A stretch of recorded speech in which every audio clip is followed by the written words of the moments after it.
qual o tratamento da diabetes? Qual a insulina que a gente vai precisar utilizar? Ele precisa de insulina ou não? Usa metformina ou não? Como é que funciona? E difere o tratamento da diabetes tipo 1 e tipo 2? Bem, tudo isso nós vamos descobrir na videoaula de hoje. Fala galera, Ivo Salles aqui na área e no vídeo de hoje nós vamos discutir tudo sobre o tratamento da diabetes. Como é que a gente utiliza da forma correta a insulina ou os antidiabéticos orais? Como é que é feita essa prescrição de forma correta, certo? É muito importante nós entendermos isso por dois motivos. Primeiro, porque diabetes é um tema muito comum, uma grande parcela da população tem. Então, para nós que estamos na assistência, diretamente em contato com o paciente, é muito importante nós sabermos isso e termos esse conhecimento. E também porque cai bastante em concurso público. Então, cai tanto em questões de prova, quanto está muito associado à sua prática clínica, principalmente na atenção básica, tá? Mas em ambiente hospitalar também, principalmente quando a gente pensa em insulina, certo? Então fique até o final desse vídeo para você não perder nenhum detalhe importante. Eu sou Ivo Salles e seja bem-vindo ao Descomplica Enfermagem.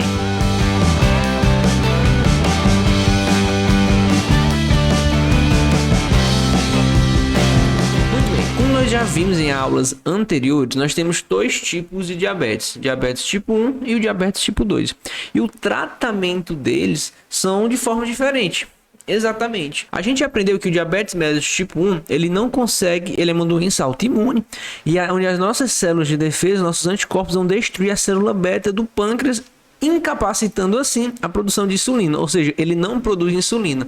Dessa forma, o único tratamento para o diabetes mellitus tipo 1 é a insulinoterapia. Então, a partir do momento em que o paciente ele foi diagnosticado com diabetes mellitus tipo 1, ele vai tomar insulina, tá? Diferentemente do diabetes mellitus tipo 2. Por quê? Porque o tipo 2, a gente aprendeu que ele desenvolve ao longo período dos anos, tá? Dependendo de quê? Da alimentação, dos fatores de risco, fatores ambientais, sedentarismo, atividade física, tá certo? E tudo isso influencia, tá? Então, quando a pessoa ela tem uma diabetes tipo 2, ela descobre, ela é muito silenciosa, então ela já descobre quando tem alguma complicação. Tudo bem? Mas, se ainda assim o diabetes tipo 2 ela foi descoberta de forma um pouco mais recente, temos três formas de inserir o tratamento. Pode ser apenas com mudança no estilo de vida. Se não funcionar, a gente introduz o antidiabético oral. Se não funcionar, nós introduzimos um segundo antidiabético oral. E se não funcionar, né, se não controlar os níveis glicêmicos, a gente entra aí com insulina, tá certo? Então, o tratamento da diabetes tipo 1 e da tipo 2 é totalmente diferente, tá? E eu vou falar com detalhes já já, certo? Não esquece, hein? Deixa o like no vídeo se você quiser aprender tudo sobre insulina, tá certo? Então vamos lá, vamos aprender sobre o tratamento da diabetes, tá certo? É muito importante para o nosso paciente diabético ele manter um controle glicêmico, de forma que ele consiga mensurar várias vezes ao dia o seu nível de glicemia. Por que fazer esse controle? Porque aí, dependendo de como vai estar a glicemia dele, é feito novos ajustes no seu tratamento, tá? E evitando assim algumas complicações agudas e, quem sabe, complicações crônicas. Então, como é que funciona, como é que é a recomendação no controle glicêmico do paciente com diabetes? É indicado o controle, monitoramento da glicemia capilar naquele paciente com diabetes tipo 1, pelo menos 3 vezes ao dia, no mínimo, tá? Pelo menos 3 vezes ao dia. E o tipo 2? O tipo 2 só se ele estiver fazendo uso de insulina. Se a gente está com um paciente com diabetes mellitus tipo 2 e usando apenas antidiabéticos orais, como a metformina, não precisa ficar aferindo a glicemia capilar dele, tá certo? Constantemente, diariamente.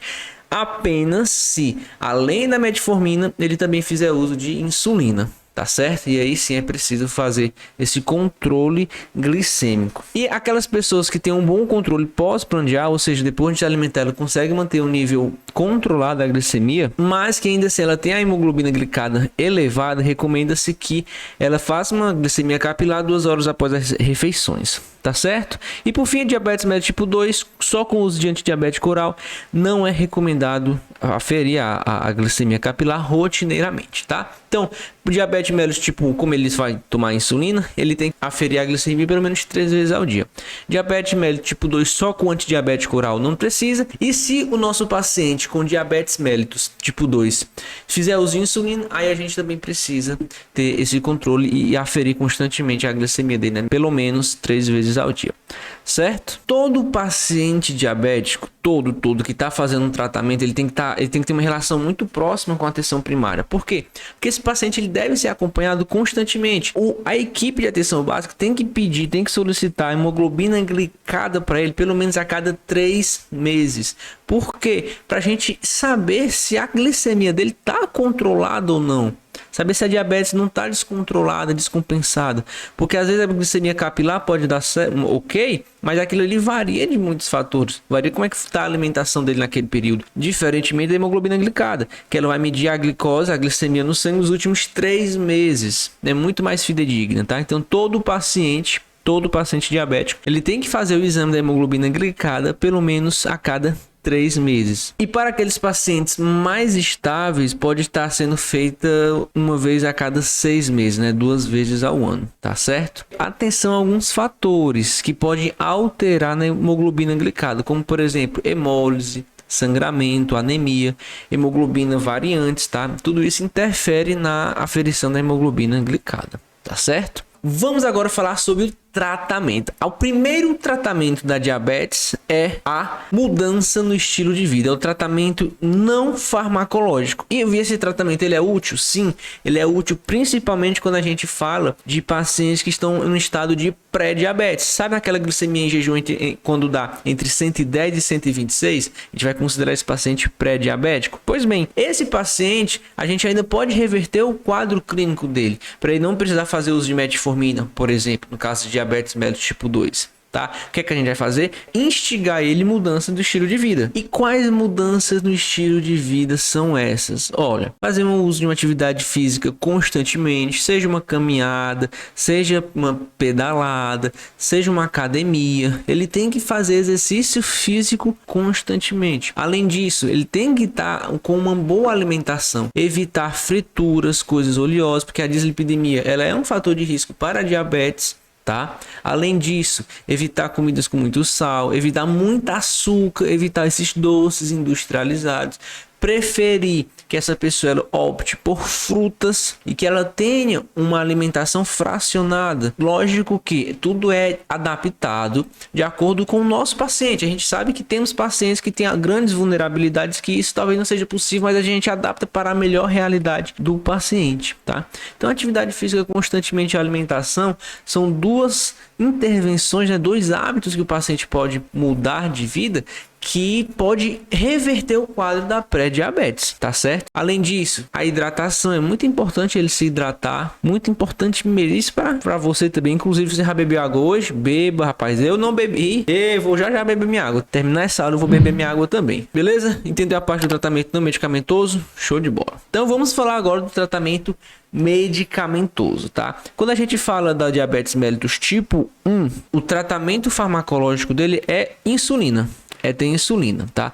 Diferentemente do diabetes mellitus tipo 2, que tem mudança no estilo de vida e antidiabéticos orais, tá certo? E eventualmente pode estar fazendo uso de insulina também, tá? E aqui eu trouxe para vocês, no caso do tratamento medicamentoso, os antidiabéticos orais disponíveis no SUS. Qual mais famoso? A metformina. Todo mundo conhece, já ouviu falar da metformina. Mas vamos lá, ó. A gente tem 2 classes de antidiabéticos orais, que são as biguanidas e os derivados da ureia, que são as sulfonamidas. Então, biguamidas e sulfonamidas. As biguanamidas é a metformina. Mas tem 2 metformina aí. A única diferença é a concentração dela. Uma de 500, outra é de 850, tá? Então, biguanidas e sulfonamidas. Biguamidas, metformina, tá certo? Que é um comprimidozinho, geralmente de 500 miligramas, tá? A dose máxima que essa pessoa pode tomar é 2.500 miligramas e é tomada geralmente 3 vezes ao dia. Os derivados da ureia sulfonamidas, a gente vai ter a glibenclamida e a glicazida, tá certo? São os comprimidos, são os antidiabéticos orais. E aqui a gente consegue observar a concentração de cada um e quantas vezes ela pode ser tomada por dia. Observe que a glicazida a gente toma muito menos por vezes ao dia, né? Apenas 1 ou 2, diferentemente da glibenclamida ou da metformina, que pode tomar pelo menos até 3 vezes, tá? Esses são os antidiabéticos disponíveis no SUS.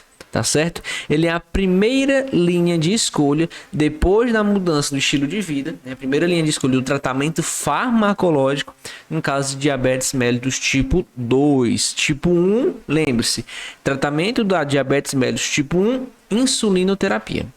Tratamento para diabetes mellitus tipo 2, mudança no estilo de vida, e a gente inicia com antidiabético oral. Tá certo? Então, no tratamento medicamentoso, montei aqui um fluxograma para vocês. Realizamos o diagnóstico da diabetes mellitus tipo 2. A glicemia dele deu maior que 300. Caso não tenha dado maior que 300, a gente orienta mudança do estilo de vida. Esse médio aí é mudança do estilo de vida. Ele atingiu a meta. Vamos lá, o paciente ele mudou seu estilo de vida, está em uma alimentação saudável, está fazendo exercício constantemente. Depois de 3 meses, ele atingiu a meta? Se sim, a gente acompanha esse paciente com hemoglobina glicada de 6 em 6 meses. Por quê? Porque resolveu a mudança do estilo de vida, a simples introdução de hábitos saudáveis, reverteu o caso de diabetes dele. Então, nesse caso, a gente vai fazer as orientações gerais e acompanhar esse paciente de 6 em 6 meses, tá? Agora, caso a mudança no estilo de vida não tenha atingido as metas, não tenha um controle glicêmico adequado, a gente vai, neste caso, introduzir um antidiabético oral. Geralmente é a metformina, tá? E a gente vai, depois de 3 meses, o paciente fazendo o uso do primeiro antidiabético oral, vamos perguntar: foi controlada a glicemia? Se sim, a gente acompanha o paciente com hemoglobina glicada 6 em 6 meses, tá? Caso não, a gente introduz um segundo antidiabético oral, como por exemplo a glibenclamida. E o que a gente faz? Em 3 meses depois a gente reavalia. Se ele ainda não tiver conseguido atingir a sua meta, aí a gente associa com insulina. Entendeu aí, ó? Então vamos lá, fluxogramazinho, tá bem didático para você entender. Paciente tá com a glicemia maior, tá com glicemia alterada, mas ainda assim menor que 300, tá 200, por exemplo. Tá com 200. Introduz mudança no estilo de vida, acompanha por 3 meses. Melhorou? Beleza. Controlou a glicemia? Em 6 em 6 meses solicita uma hemoglobina glicada. Não controlou? Introduz o primeiro antidiabético oral. Acompanha por 3 meses. Melhorou? Show de bola. 6 em 6 meses, hemoglobina glicada. Não melhorou? Caso ele não tenha melhorado depois de mudança de estilo de vida e o primeiro antidiabético oral, introduza um segundo antidiabético oral. Avalie por 3 meses e veja se ele melhorou ou não. Caso ele não tenha controlado a sua glicemia depois de mudança no estilo de vida, introduzir um primeiro antidiabético, associar um segundo antidiabético e a gente entra com a insulinoterapia, tá? E caso esse paciente ele já tenha uma glicemia maior que 300, e a recomendação é que a gente associe logo e inicie com a insulina, tá certo? Tira o print porque tá incrível isso aqui. Tira o print e anota, tira um print disso aqui, coloca um papel de parede do teu celular para tu não esquecer disso jamais, tá? E aqui eu trouxe para vocês o tratamento medicamentoso da insulina, certo? A gente tem no SUS a insulina regular e a insulina NPH. A insulina regular, ela tem uma ação rápida, diferentemente da insulina NPH, que ela tem uma ação intermediária. A insulina regular é aquela que ela vai ter um efeito muito precoce. A gente percebe que a insulina regular, ela inicia os seus efeitos entre 30 minutos e 1 hora. Ela atinge um pico de 2 a 3 horas e ela dura ali no organismo até 10 horas. Tá certo? Como é que a gente prescreve ela, né? Como é que ela deve ser, né? Que é a posologia dela. 30 minutos antes das refeições, 1 a 3 vezes ao dia, tá? Então, antes de se alimentar, o paciente faz uso da insulina regular, tá certo? E temos as insulinas de ação intermediária, nesse caso a NPH. A NPH, ela tem o início de 2 a 4 horas depois da aplicação. O pico dela é de 4 até 10 horas e ela pode ficar até 18 horas no organismo. Você percebeu a diferença entre a regular e a NPH? A regular, ela tem uma ação rápida, quase que instantaneamente. Dentro da primeira hora ela já está fazendo seu efeito. Em 2 horas ela já está no pico, diferentemente da NPH, que em 2 horas ela está iniciando o efeito dela. E o pico dela pode chegar até 10 horas, tá certo? E a NPH geralmente é recomendada em doses noturnas, às 10 horas. Tá certo? Essas são as insulinas disponíveis no mercado. E geralmente é feita uma associação entre elas. O paciente que faz uso de insulina, ele faz uso de insulina regular e de insulina NPH, alternando entre as duas, fazendo uso das duas. Da regular antes de alimentar e antes de dormir ele faz uso da NPH para manter durante toda a sua noite um nível basal de glicemia estável, que não tenha nenhuma alteração. Tá certo? Eu trouxe para vocês alguns efeitos adversos causados pelo uso de medicamentos para o tratamento da diabetes, tanto os antidiabéticos orais quanto a insulina, como por exemplo, a metformina. Ela pode causar hipotensão, ela pode causar hipertensão de rebote, ou seja, vai fazer um desmame da metformina, acaba causando uma hipertensão arterial. Ela tem efeito de sedação, distúrbio de sono, cefaleia, vertigem, tontura. Pode induzir uma depressão, sinais e sintomas psicóticos, diminuição da libido, xeroftalmia, hepatotoxicidade, anemia hemolítica, febre. Só que calma, a pessoa que faz uso de metformina não é que ela vai ter tudo isso. Ela pode ter um ou outro caso e pode não ter nada, tá? Não quer dizer que todos os pacientes vão ter. E aí tá a glibenclamida, pode causar hipoglicemia, especialmente em idosos, distúrbios gastrointestinais, cefaleia, reações cutâneas, distúrbios hepáticos, alterações hematológicas e aumento de peso. Tá certo? A gliclazida, ela pode causar também hipoglicemia, especialmente em idosos, distúrbios gastrointestinais, reações cutâneas e distúrbios hepáticos. Esses distúrbios hepáticos, hepatotoxicidade, todo medicamento faz isso. Por quê? Porque é no fígado que ele é metabolizado, então a gente nem precisa se preocupar muito com isso, tá? E a insulina, a NPH, e a regular, quais são os efeitos dela?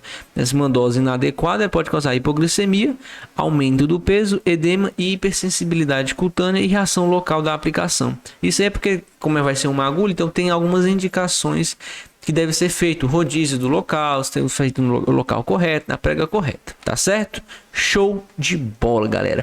A aula de hoje foi sensacional. Você aprendeu qual é o tratamento da diabetes. Você sabe quando utilizar uma insulina regular, quando utilizar uma NPH. Você sabe como é que é a diferença do tratamento entre a diabetes mellitus tipo 1 e diabetes mellitus tipo 2. Você sabe entender todo o fluxogramazinho, né? Show de bola, galerinha. E ó, vou te dar um presente. Se tu quiser receber o PDF dessa aula, comenta aqui embaixo, eu quero, que eu mando esse PDF para você com todo o prazer do mundo. Tudo bem? Se você gostou do tema dessa aula, não esqueça de deixar o like e se inscrever no canal. Faça parte da família Descomplica Enfermagem. Show de bola? Eu sou Ivo Salles e esse foi mais um vídeo do Descomplica Enfermagem. Valeu!